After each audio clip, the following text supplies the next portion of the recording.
Assalamualaikum warahmatullahi wabarakatuh. Di sini saya akan menjelaskan dialektika, akal, dan alam semesta.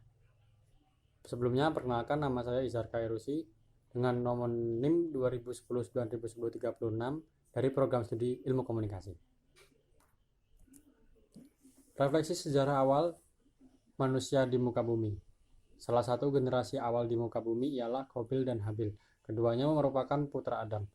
Keduanya pernah terlibat dalam sebuah konflik kompetisi dan ditengahi oleh ayah mereka dengan cara kurban. Qabil berkurban dengan hasil pertanian, sementara Habil berkurban dengan hasil peternakan. Ternyata akhirnya Allah hanya menerima kurban Habil. Hal ini menimbulkan perasaan iri dan dengki dalam diriku Qabil sehingga mendorongnya melakukan pembunuhan terhadap Habil. Hal ini merupakan tragedi pembunuhan pertama dalam sejarah umat manusia.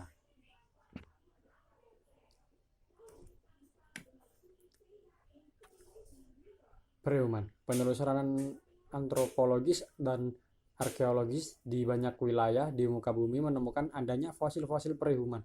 Sebagian hominide itu menunjukkan lapisan-lapisan Heteroris purba. Fosil yang berusia lebih muda tampak lebih cerdas dengan volume otak yang lebih besar.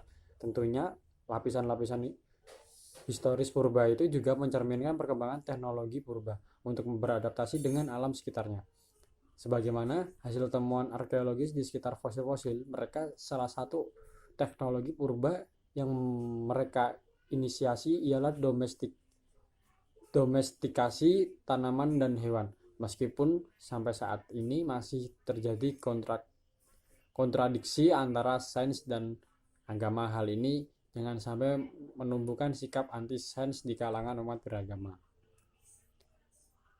Benang merah ilmu dan akal. Setelah Habil terbunuh, Qabil kebingungan apa yang harus dilakukan terhadap jenazah Habil. Sebagai manusia generasi pertama, Qabil tidak punya pengetahuan dan pengalaman tentang hal itu.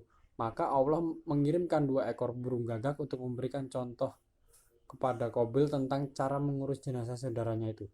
Oleh karenanya, Al-Quran menganjurkan agar manusia melakukan penjelajahan di muka bumi untuk mengaktifkan Pasifik Iran atau akal agar menghasilkan ilmu pengetahuan.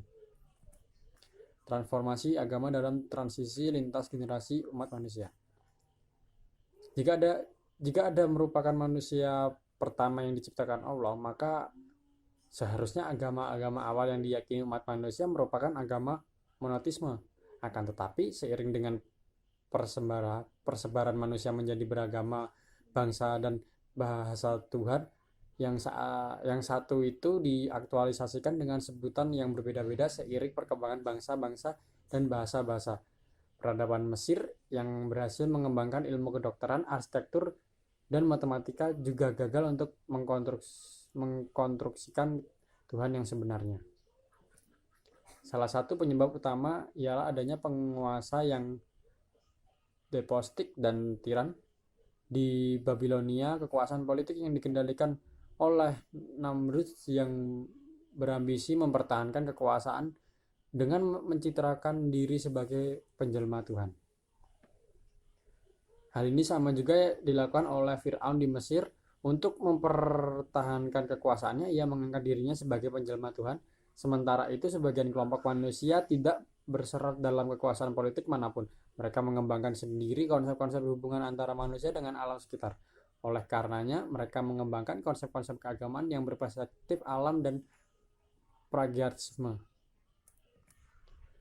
Kritisme Ibrahim dan kelahiran kembali monoteisme.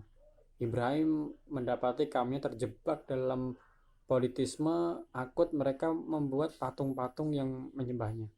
Maka krisisme itu mendorong Ibrahim menghancurkan berhala-berhala itu. Krisisme itu juga mendorong Ibrahim mencari kebenaran sejati tentang Tuhan melalui interaksi dengan alam semesta. Dia mencoba membaca alam untuk mencari petunjuk tentang Tuhan yang sebenarnya. Melalui kisah Ibrahim bisa didapatkan penjelasan bahwa ilmu pengetahuan yang didapatkan dari pengamatan terhadap alam semesta seharusnya bisa menemukan kebesaran Allah melalui ciptaannya. Al-Quran menyebutkan sebagai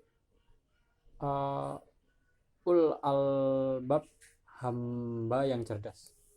Dengan demikian, salah satu visi Islam tentang ilmu pengetahuan seharusnya menemukan kebesaran Allah melalui alam semesta. Akan tetapi seiring dengan sebagian dinamika sosial yang menyengsarakan umat manusia, di mana agama tidak bisa menjadi solusi permasalahan umat manusia, bahkan menjadi bagian dari permasalahan, maka keberadaan agama pun digugat. Hal ini merupakan tantangan besar bagi umat beragama untuk mengembangkan pendidikan, ilmu pengetahuan, dan teknologi yang berporos pada nilai-nilai ketuhanan. Mungkin cukup sekian dan terima kasih. Wassalamualaikum warahmatullahi wabarakatuh.